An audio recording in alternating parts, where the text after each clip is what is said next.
It's the things that we want to put away, not look at. Maybe they're not so pretty or even sexy. Yet if we pay attention to it and we start to see the results, as small as it might be, we will actually start to feel more confident that we can do it. Welcome to the Habit of Possibility podcast, the show about turning obstacles into opportunities. I'm your host, Robbie Spear-Miller. Today on the show, we're talking about how to cultivate a mindset of curiosity, openness, and connectedness to help you get your goals. Our special guest is RaRa, a visionary entrepreneur, mentor, and relationship builder who believes in the power of deep connections and taking bold action. Today, I'm here with my very good friend, Catherine RaRa Sarah-Myers, and I'm really excited for her to share with you how she handles people and being of service. And she's been a realtor and been in lots of different types of roles in her life, and really has seen her role in those different areas as one of service to people in a very confident and flexible way. So I really would like everybody today to learn how we can move through challenges, whether it's related to sales or anything else, in a way that's really resourceful and connected with people. And RaRa really personifies that. She's really excellent at that. So welcome, RaRa. Thank you. Thanks, Robbie. It's really great to be here. Did you want me to start with something specific, or did you want me to tell you a little bit of resilience, a story about resilience? Yeah, let's start with the story. Like, were you born with the way you are? Did you have experiences that helped you see the way that you interact with people, like the usefulness of it? How did that come to be? Right. So yes, I was born this way. And there's a great song by Lady Gaga that just relates to me and how I feel. So resilience to me it's a muscle. So, I like yoga and I really practice yin and Pilates. Think about your body and think about your hip flexor muscle. You know where that is, right? Mm-hmm. Okay, it's right down there. So this very little muscle is something that we can work on and we could exercise it. Sometimes this little muscle gives us a lot of discomfort. And if we don't exercise it, it actually could give us some pain. So we do need resilience in order to persevere, to go through that. So recently I decided over the last 2 years that I was going to build some of these small muscles. But I was born this way. I was born looking at the things that I believe really need to serve us as an entity. And it's the small things that we might overlook that might actually cause us pain, that we wish to overlook because they can get hidden somewhere, that create a strength and a backbone of who we are and what we do. So when developing this hip flexor muscle, I'm really happy to tell you I've got it. I can feel it. I can see it. When you see those bodies, not that this is exactly what I have, but where you see those indentations where those muscles are, well, it started.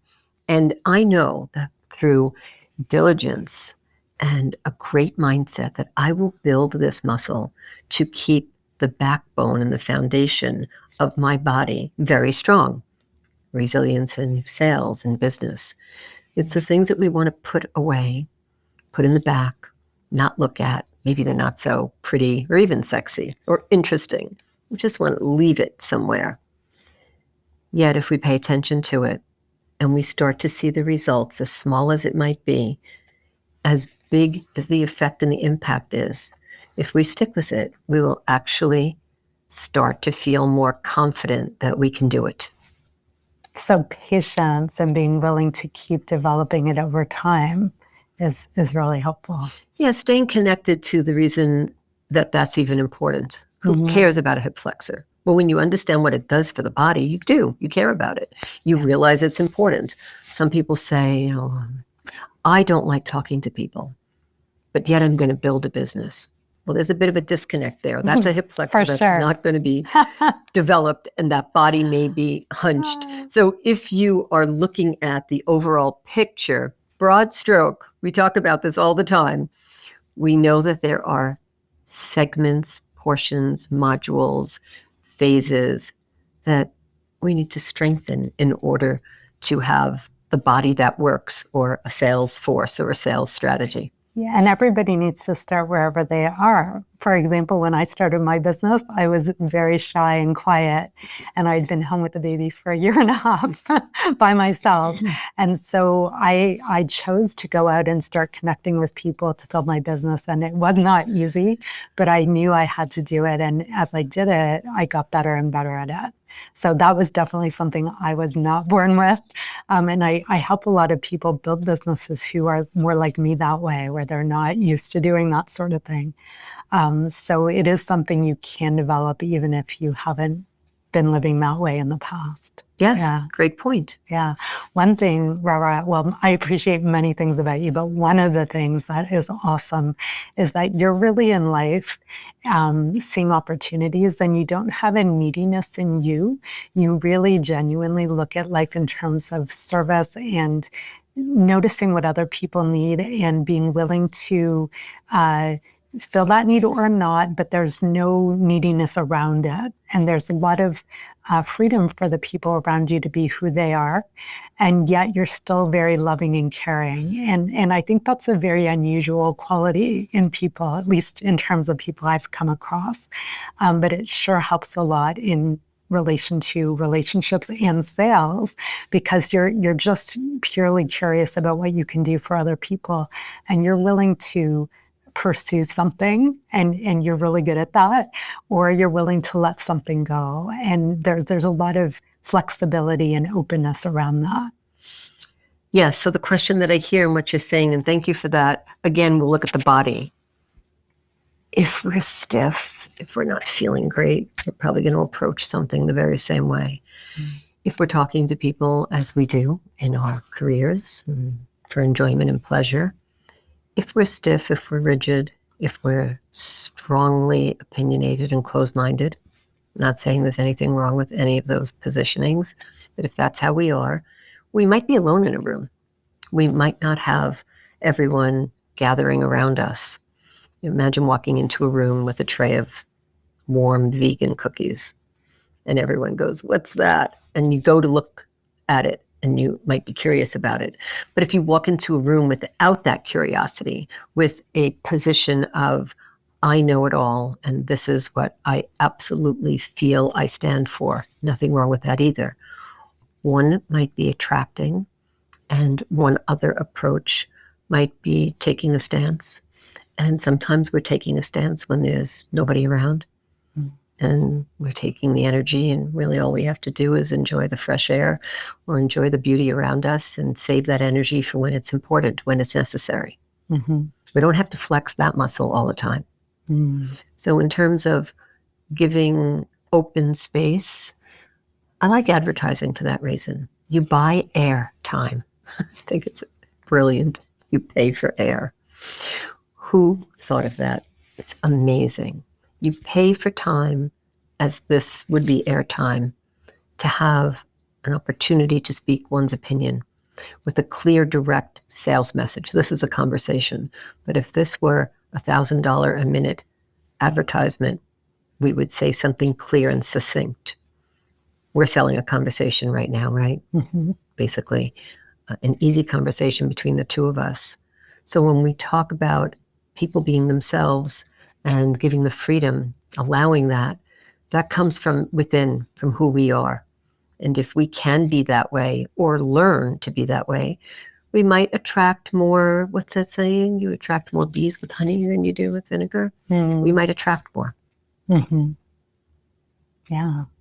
And so is there a time that you felt your resilience was challenged, or where you feel like you kind of cut your teeth on a certain experience to become more resilient this way? Yes, I think every time we come up to something in our life that challenges us just makes us stronger. I believe if everything were sugar-coated with icing and a cherry, our learning curve would be a lot different. So I have a high curiosity in my natural fact-finding, in my, I believe in Colby, right? So what happens for me is I walk in the room with a question. That's how I think. I collect facts and details. So the questions that I might have in my mind, they might bring me to a stream, an ocean, or a brick wall. It just may not lead me somewhere. And those are the moments where the learning really occurs. How to navigate. Do you ever see somebody standing still and you wonder, why aren't you moving? Or why don't you do that? Because you see it differently than they do. Or you see someone and you say, why are you doing that?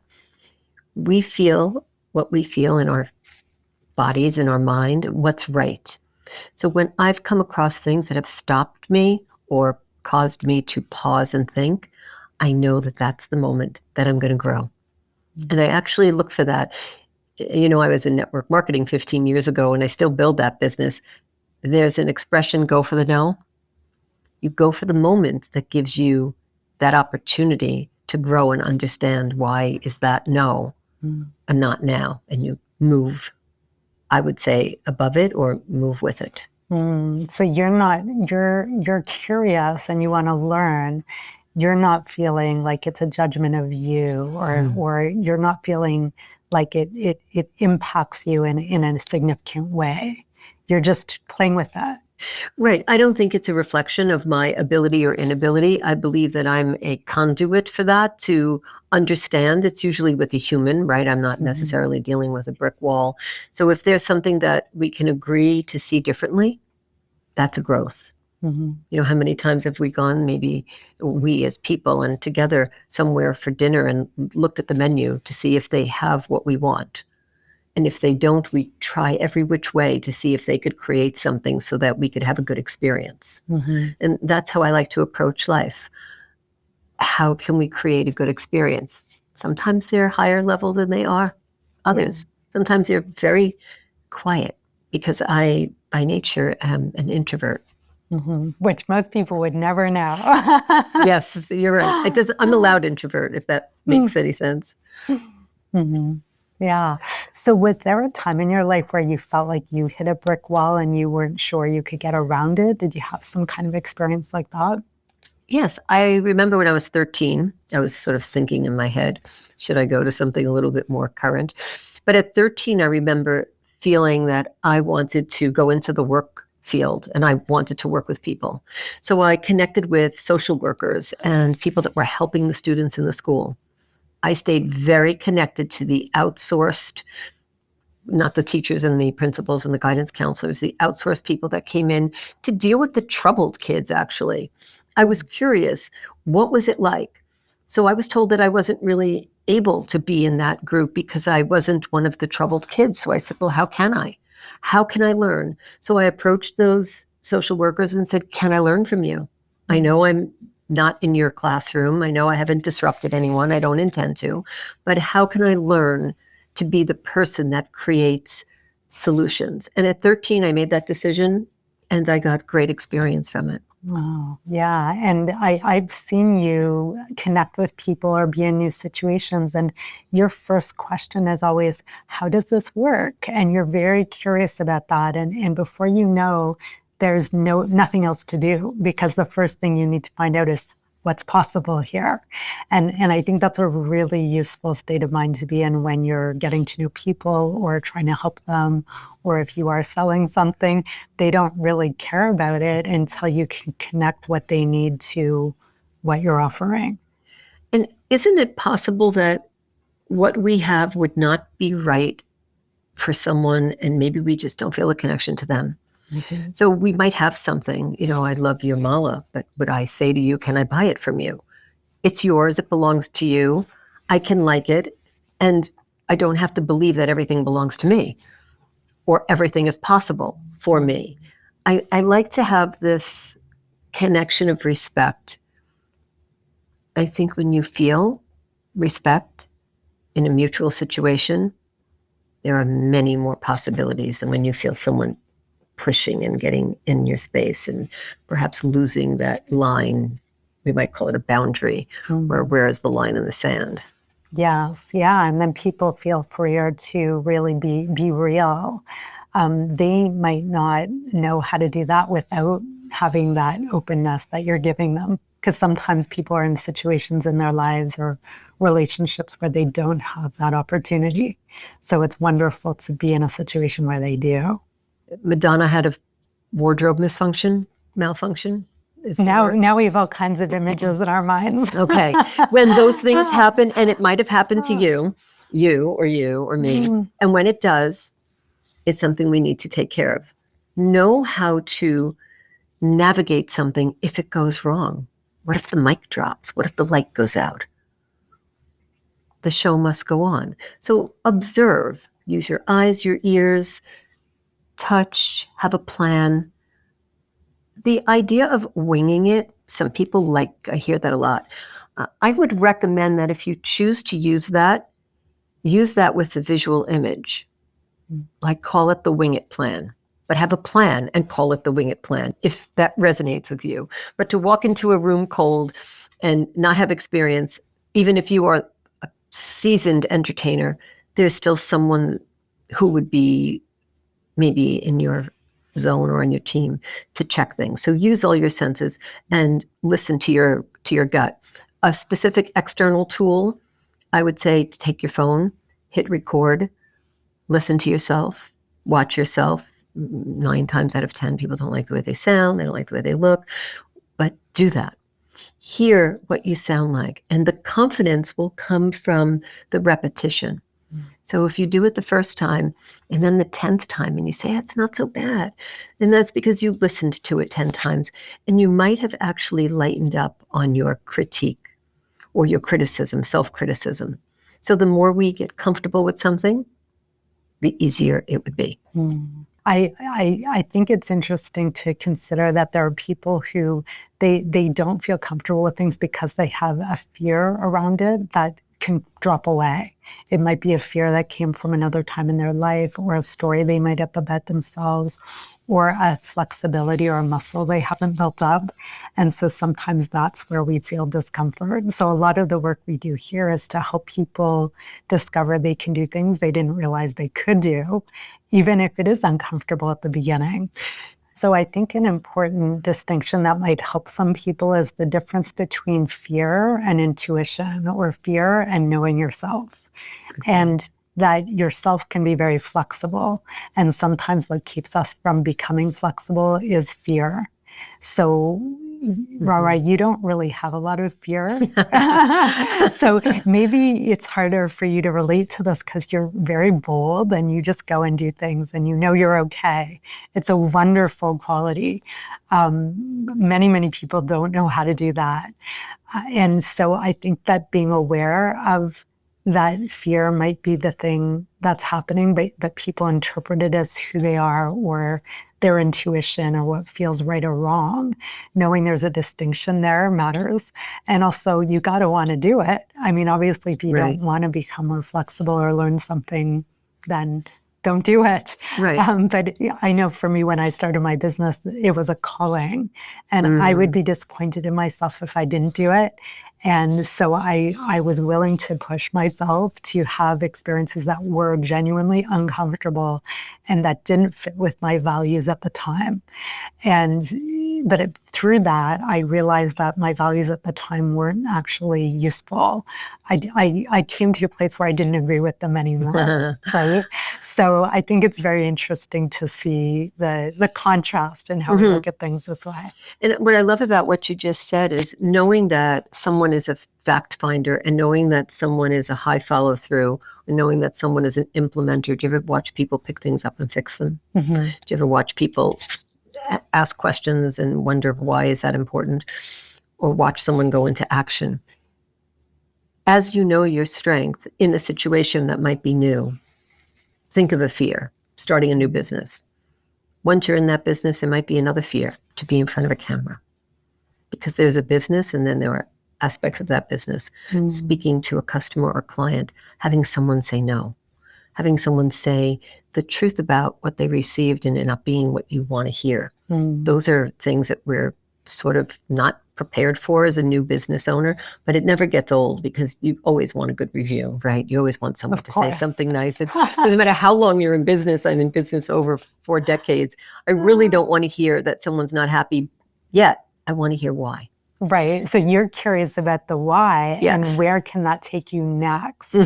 And I think that that is a very useful thing to model. If all of us could stay in that curiosity and look at it just kind of like tinkering with something, and I mean that in the most respectful way, but to have our awareness on other people and what's actually happening, and then be willing to just stay in that curiosity and interact with that is where all of the magic is. I agree. I'll tell you a quick short story.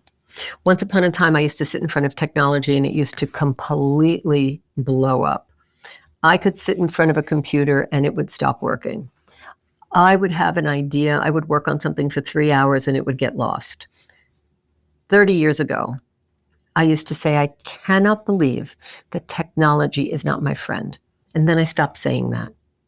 I stopped saying what was happening and labeling it. And I started to look at it and say, I am so complexed in my thinking. I need to sit with it a little bit longer and pay a little bit more attention, not be so short and quick and want that response.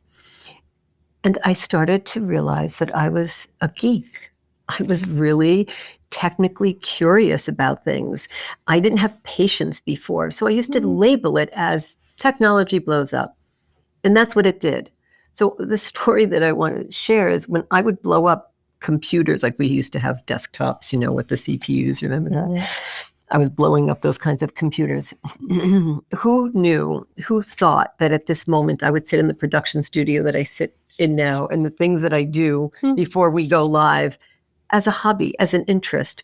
So if there's something that goes on in your life and you start labeling it, think about that. Watch the words that you use because you will label yourself. I never get a parking spot. I always get a parking spot.